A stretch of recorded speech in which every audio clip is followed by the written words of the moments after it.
Olá pessoal, espero que estejam bem. Hoje faremos a nossa segunda aula. Retomaremos a discussão sobre o François Host, do livro Contar a Lei, no segundo capítulo, que fala sobre a peça Oresteia, a trilogia Oresteia de Ésquilo. Bom, inicialmente, até montei aqui um quadro, liguei. Pus a minha tela ali para eu ir vendo de tópico em tópico. Bom, inicialmente, sobre essa trilogia, é preciso analisar o período em que ela está acontecendo. A peça é escrita, então, em 460 a.C., talvez 459. Vocês têm que lembrar que em 461 a.C., houve o assassinato de Ephialtes. Ephialtes é um partidário de Péricles, no Partido Democrático. O período de Péricles ainda não começou. Nós estamos vivendo o finalzinho das guerras médicas.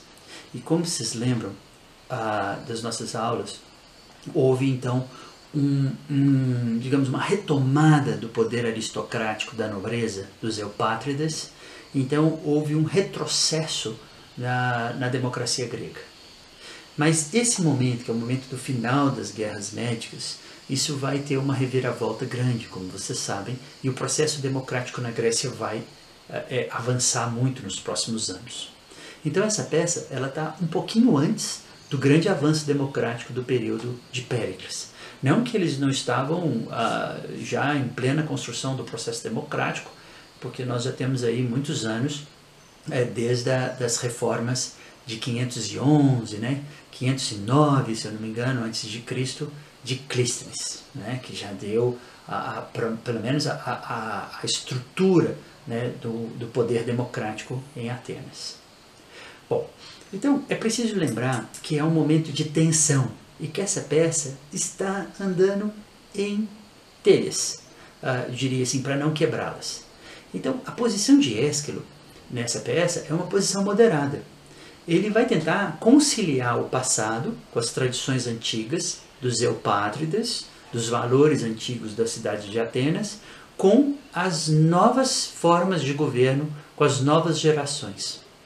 Então, essa peça, ela transmite muito esse processo de transição de um período marcado pela uma religiosidade e pela uma forma de pensar, pelo imaginário da justiça, marcado por tradições, pela ideia de um crime que seria sempre coletivo, para um processo de racionalização da justiça, de produção de provas, de decisão deliberada por um colegiado. Então, a justiça, como vocês sabem, ela está diretamente imbricada ou organizada como um processo político. E o processo democrático, naturalmente, ele tem vez dentro do sistema jurídico. Então, a primeira coisa que eu coloquei aqui para lembrá-los é exatamente isso. Há pouquíssimos anos antes, segundo a tradição levantada aqui pelo François Host, foi o momento em que se tira a competência dos crimes políticos do tribunal aristocrático, que era o Areópago. Se a gente analisa pela leitura do Olegário, José Olegário, ele fala, não, essas competências dos crimes políticos foi tirada com Clístenes, e depois o Areópago é in totum desmantelado, ou podemos dizer fechado, por Péricles. Mas na leitura de François Host, ele fala, não, foi Ephialtes, em 61, que consegue tirar a competência dos crimes políticos do Areópago, um tribunal aristocrático, um tribunal dos eupátridas, dando então todo o poder ao conselho, que vocês sabem já nesse período é o Conselho dos 500, porque é após o período de Clístenes. Então, esse ato de tirada do poder desses grupos arcaicos, tradicionais de Atenas, também ricos, são os pentacosomedianos, ou seja, aqueles que ganhavam mais de 500 sestércios por ano. Essa tensão vai levar ao assassinato de Ephialtes por ordem do Partido Conservador. Então essa peça aparece nesse momento delicado. E parece que Ésquilo que é uma decisão, eu diria, moderada entre as tradições e as revoluções, né? Ou seja, os processos, não propriamente revolucionários, mas processos de reforma, né? E nós precisamos então trabalhar essa ideia. Lembrem disso, na peça isso vai aparecer como Hades, né, e suas Eríneas, esses deuses subterrâneos, que representam então o Partido Conservador, e Apolo e Atena, né, filhos de Zeus, da nova geração, dos deuses olimpianos, né, então os deuses que são diurnos, e em contraposição a deuses noturnos. Então assim, trevas e claridade. Apolo inclusive é o deus Sol, né, e Atenas é a deusa relacionada à ideia de racionalidade, nasce do cérebro de Zeus, né, que só tinha pai. Atenas só tem pai. Então, esse conflito pode ser posto para a peça como o conflito dos deuses antigos, ou seja, das tradições eupátridas nobiliárquicas gregas, para uma nova forma de justiça deliberativa, para uma nova forma de justiça racional por meio de uso de provas. Tá bom? Então é uma das transições. A segunda questão que eu gostaria de chamar muita atenção é sobre a importância dessa dimensão humana da absolvição nessa peça. Porque Orestes, nessa trilogia, Orestes vai ser absolvido, não é? Então, essa descentralização da autoridade judicial por meio da deliberação, não é? Por meio da produção de provas. A argumentação que vai ser uma argumentação dialógica, ou seja, dial 2, logos, razão. Razão compartilhada, né? Uma razão dialógica, né? A produção de argumentos. Então isso está ligado ao princípio da ampla defesa, ao princípio do contraditório, né? Que são estruturas do direito moderno. E como que estava organizado o direito na antiguidade? O direito da antiguidade, antes desse período na Grécia, e depois vocês vão ver, daqui a pouco eu vou falar sobre sobre Édipo também, a peça de Sófocles, isso vai se reestruturar na Idade Média, esse direito ligado à noção de vingança. Tá? Então a gente chama a gente tem uma nomenclatura para essa estrutura de poder que a gente chama com mecanismos da lei de talião, ou seja, dente por dente, olho por olho, né? A lei da vingança. E nas tradições mais remotas da antiguidade, ou nas tradições dos povos mais antigos, a vingança é uma necessidade. Então essa é a força da justiça. A justiça como vingança, né? Do latim é o mesmo radical para falar vingança e falar justiça, é vindice, né? E daí a palavra justícia, que vai gerar, né? digamos, tem o mesmo nascedouro, né? São as forças naturais da vingança, são as forças naturais que vão mover as pessoas a promover a justiça. Mas, por outro lado, o próprio crime não está muito bem individualizado nas culturas arcaicas. O crime é coletivo, inclusive a pena é coletiva, né? A pena é como uma moira, a pena ela perpassa como uma mancha, perpassa as gerações, perpassa as famílias, os vínculos familiares todos. Né? Bom, então lembrem disso, a absolvição de Orestes. Nós humanos somos capazes de absolver, ou seja, julgar, reconhecer a culpa, mas decidir não punir. Isso não está na regra da natureza, na regra do cosmos. Nós temos, por exemplo, pela ideologia cristã, a redenção. Tá? É por isso que não faz sentido algum para alguém que cultua o direito ou que entende de direito, como digamos, um iniciado na teoria do direito, apoiar a pena de morte, por exemplo. Tá? Pena de morte a gente faz com aqueles que são irrecuperáveis, né? Então, por exemplo, ou seja, irrecuperáveis, que a natureza os leva a cometer algo que eles não têm como refletir sobre isso, não têm como se arrepender. Então, por exemplo, aqui em casa eu mato as aranhas. É uma judiação matar as aranhas, mas uma das aranhas que tem aqui na região que eu moro é a armadeira, uma aranha perigosa. Então as aranhas morrem aqui em casa, né? É um crime, mas é que eu não tenho como conversar com a aranha, eu não tenho como dialogar. Ela vai se sentir acuada e vai picar alguém aqui em casa. Então eu a mato. Então quando nós condenamos um ser humano à morte, nós o tratamos como um animal. Tratamos então como um bicho, como um inseto, né? Ou seja, ele seria irrecuperável. Mas nós humanos somos capazes da redenção.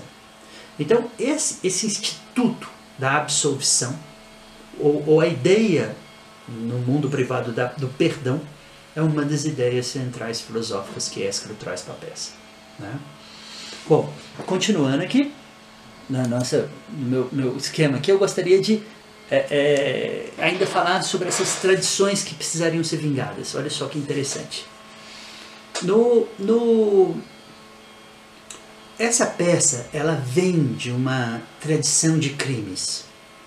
Então, a família dos Atridas, que é a família do Orestes, ela tinha cometido vários crimes, vários excessos. Ela tinha rompido com a regra da chamada híbris, que quer dizer em grego equilíbrio. E por isso eles estavam padecendo ou sofrendo desses crimes.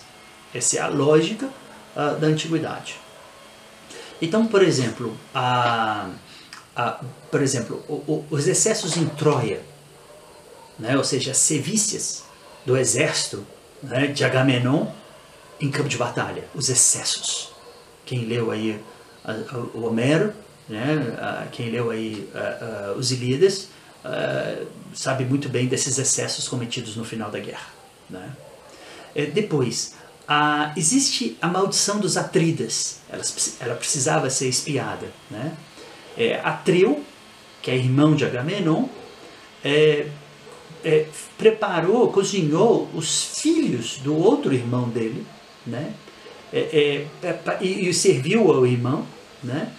Para que ele, então, o Tiestes, né? Comesse os próprios filhos.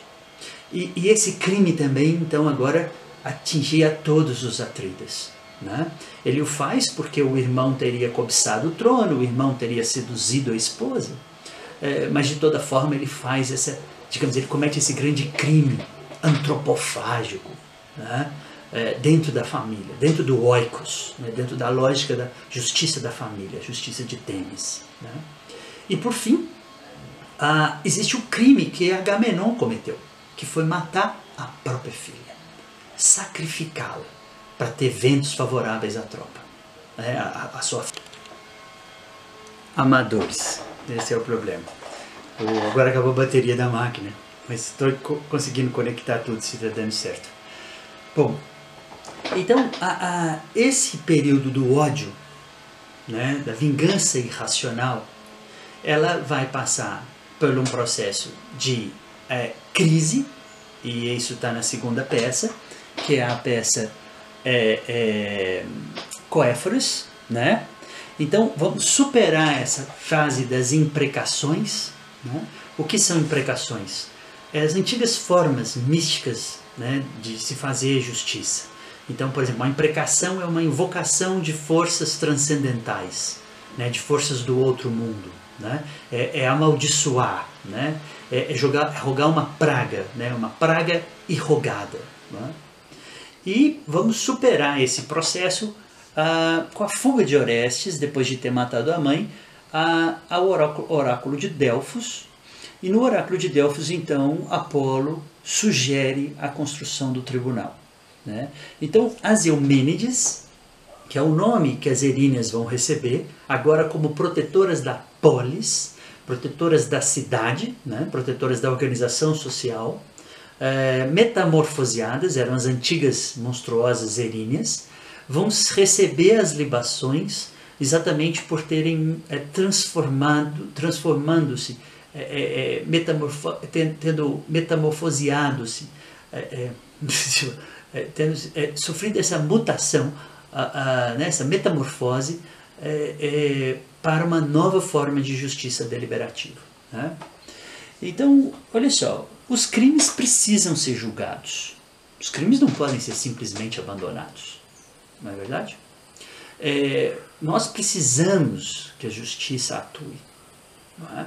Quando há um caso insolúvel, nós temos um grande problema social que põe em risco todo o processo civilizatório, todo o processo organizacional de um povo como uma unidade política. Não é? Por exemplo, quem matou Marielle? Nós precisamos descobrir. Não é? A não solução do crime implicaria, né, numa crise muito grande do corpo político. Isso está em Édipo. Nós vamos voltar nisso.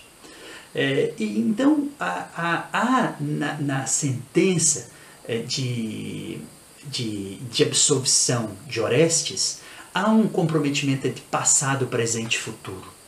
Né?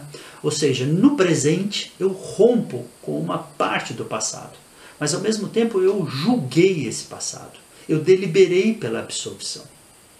Então eu não esqueci esse passado, mas eu pude temporizá-lo e me afastar desse passado, né? Me afastar desse crime ou dessa tradição e dar um novo começo. Né? O Orestes representa esse novo. Né? E então a justiça nessa tridimensão temporal, passado, presente e futuro. E a justiça está no presente e redefine o futuro, mas não se desprende do passado. Isso é bem filosófico para nós, iniciados na teoria do direito. E veja só, e aí, para a segunda prova, nós vamos estudar a teoria do risco, né, da teoria da sociedade, do professor Raffaele Di Giorgi e do professor Niklas Luhmann. E nós vamos voltar nessa questão, ou seja, o futuro aberto, o risco como a ideia de uma abertura para a transformação, para a mudança. Como essa grande transformação que nós estamos vivendo no momento, no mundo todo. Né? O mundo está experimentando agora um processo de revisão de todos os seus conceitos. Né? Então, estamos abertos na teoria do risco para o futuro. E, enfim, vou fechando aqui. Gostaria de ler um pedacinho do François Aoust para vocês. Abre aspas. Ao fundar o tribunal Aerópago, Apolo fundando o tribunal Aerópago, lá na trilogia. Lembrem, o tribunal chamado Aerópago é o antigo e tradicional tribunal, né, que existia entre os gregos. Quando Apolo o refunda, ou quando se aposta nesse tribunal, veja que Ésquilo está, de uma certa forma, valorizando as antigas tradições. Percebam? Olha ele fazendo essa mediação entre as classes sociais dentro da Grécia. Então, ao fundar o tribunal do Aerópago, Atena consegue pôr fim ao implacável determinismo, guardem essa palavra, determinismo do Talião, e inventa a justiça dos homens, uma justiça decidida por votos. Eles vão deliberar, não é? Depois que provas foram estabelecidas, vírgula, argumentos racionais trocados, né? Que é o direito ao contraditório, e responsabilidades individuais avaliadas. Isso está na página 7 do livro. Então, olha, individualização da pena, é uma mudança com a tradição, produção de provas, que é fundamental para o direito, e um tribunal imparcial, um tribunal que decidiria, né, desvinculado do problema. Né? Então, esses seriam os grandes avanços. Então, pessoal, eu deixo essas reflexões iniciais. Eu gostaria só de mostrar uma coisa aqui ainda.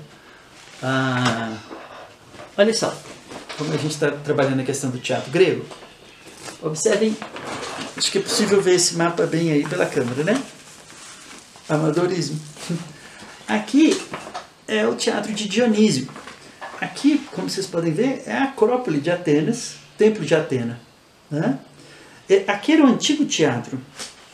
Esse teatro aqui é o Teatro Odeon, foi construído por Pisístrato. Agora, o grande teatro, para 25 mil pessoas, cravado na pedra, é esse enorme teatro. Aqui é a Acrópole, o centro religioso, templário de Atenas. E olha só como o teatro é grande e importante. Olha só como esse teatro ele é central, na verdade ele está aqui no canto do mapa da Acrópole, porque ele não está em cima da Acrópole. Mas veja como grande ele é dentro da proporção geográfica do coração religioso de Atenas. Né? Esse mapa aqui, minha sobrinha trouxe para mim, de Atenas. Enfim, próxima aula falamos sobre Édipo. Vou gravá-la hoje mesmo. E amanhã, na nossa aula, discutimos, né, pelo Canvas os pormenores desse texto. Um grande abraço para todos.